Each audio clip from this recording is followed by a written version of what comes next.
Now, for what you'll need for today, you're going to need a combination wrench or a ratchet and socket, and an oil filter wrench or the little oil claw guy, which goes on the end of your ratchet, and then of course your new oil and oil filter and a funnel to use to pour your new oil in, and then of course something to dump your old oil into. I got an oil pan there and a oil jug, so I can have something to carry the old oil in. Alright, now the first thing you'll need to do today is remove the drain plug. The drain plug is underneath the car. So, let me just show you under here. Alright, now this is the transmission. Stay away from there. Dude, lost manifold. Now this is the engine. Now right there, it even says engine oil. Because before you go ahead and start just removing your drain plug, get your oil pan ready to catch the oil. Next, take your wrench right here and put it on your drain plug. And make sure you're turning it left, because lefty is loosey and righty is tighty. I'll loosen it up. Make sure you get your drain plug right under there. Before you know it,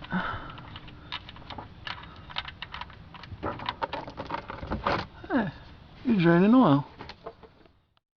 Alright, now while that oil is draining, you can go ahead and start looking for your oil filter. Now it's not going to be the same on all cars, but if you're doing a Honda Civic, I'll show you where it's at on this car. Alright, now we're looking for that oil filter, and you can see them right up there beyond the axle. And what you'll do is take your oil filter and just get them on there to where you'll be turning them left.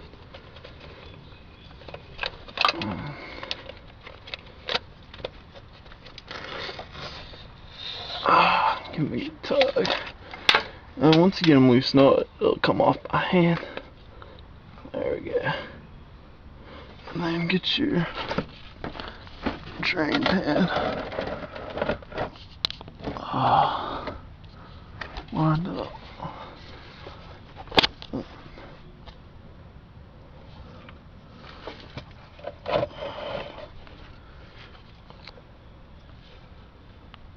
And let's hope it hits the pan.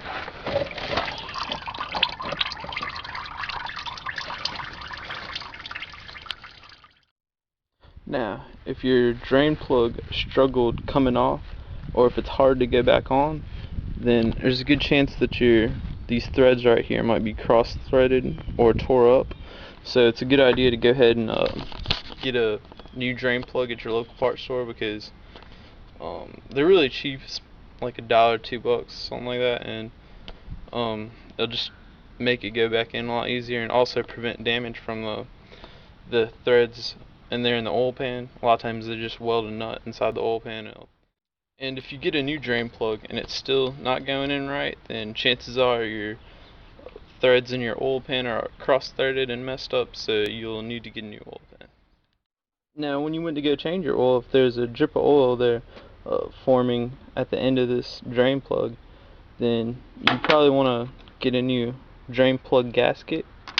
It'll either be metal or some kind of composite material, but yeah, just get your drain plug gasket from your local parts store, and if they don't sell it, just get a drain plug and it'll come with it. Alright, now once you get your oil filter off, just make sure that this oil filter gasket came off with it. If not, there's a good chance that this gasket's still sitting up there from where the oil filter came off. And just make sure where the oil filter sets is nice and clean, so that the oil filter seals up to the engine, and there's no possibility of it leaking. Alright, now as you can see, I got my new oil filter sitting right here, and what you're going to want to do is take some new engine oil, get a little bit there on your finger just like that, and just put a thin coat of new oil there on that new oil filter gasket.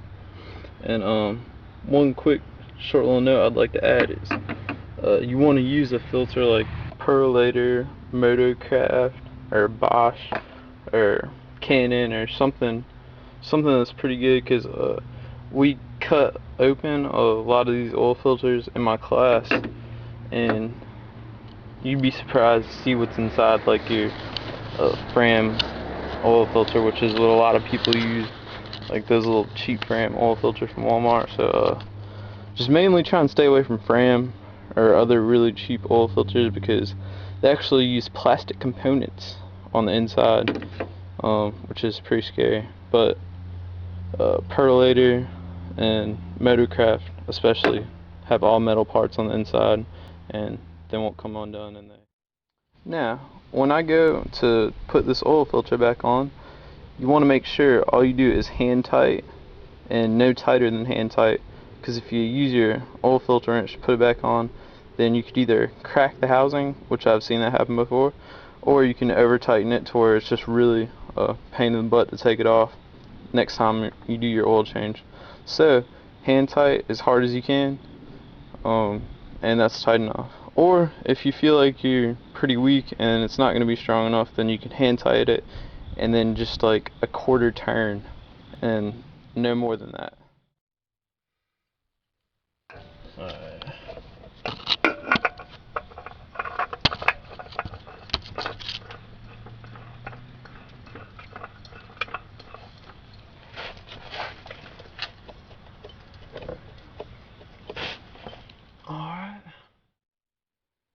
Alright, now, when you're going to put your drain plug back in, you don't have to be Hercules about it.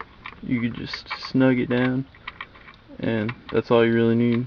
Well, it's not a load-bearing bolt, so a little snug's all you need.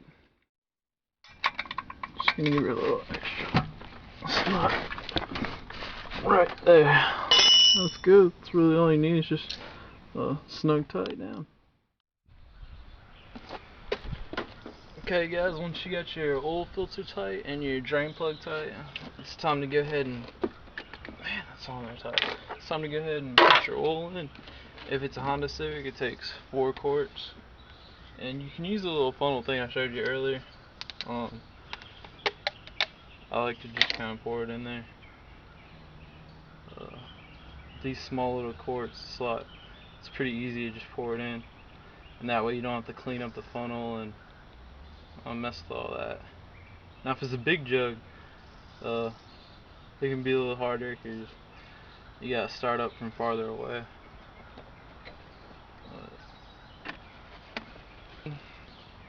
Another thing, when it comes to your quality of oil, not every oil is the same, but there's a, let's see if I can do this at the same time.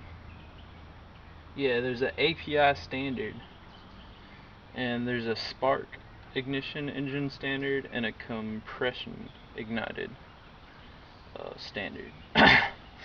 And the most current one out right now, and we're in September of 2010, is the letter M. It's rated by letters. So as long as you get the latest API standard oil, then you're good to go, pretty much. But I've noticed that there are some brands out there that do not have the latest, and it's kind of funny, because I was at Advance today and I was checking them out, and Royal Purple, it's like $8 a quart, and theirs is a letter standard behind, which is pretty funny, because you'd think they'd be really expensive, but they'd have like some really good oil, but their standards are behind. So don't use Royal Purple. Alright, I hope the bee doesn't get in there. I have to tear my engine up looking for a bee.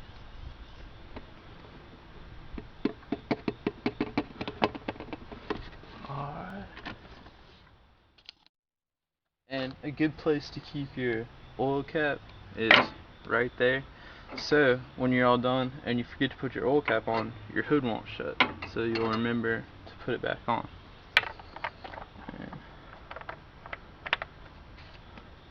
There you go. Alright, and here's the little API standard I was talking about. And you're basically just looking for a SM or beyond, but the latest API standard right now is M. And here it says on your oil cap also what kind of oil it takes, and the API standard for this one is H, which is quite a while back, and the SAE oil is 5W30, so you can tell what kind of oil you need by your oil cap. Alright, and the last thing you want to do is start your car up and check the oil level on your dipstick, and then you're good to go.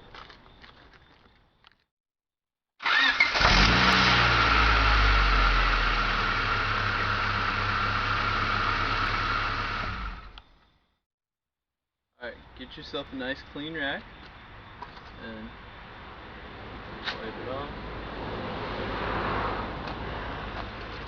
Check that out.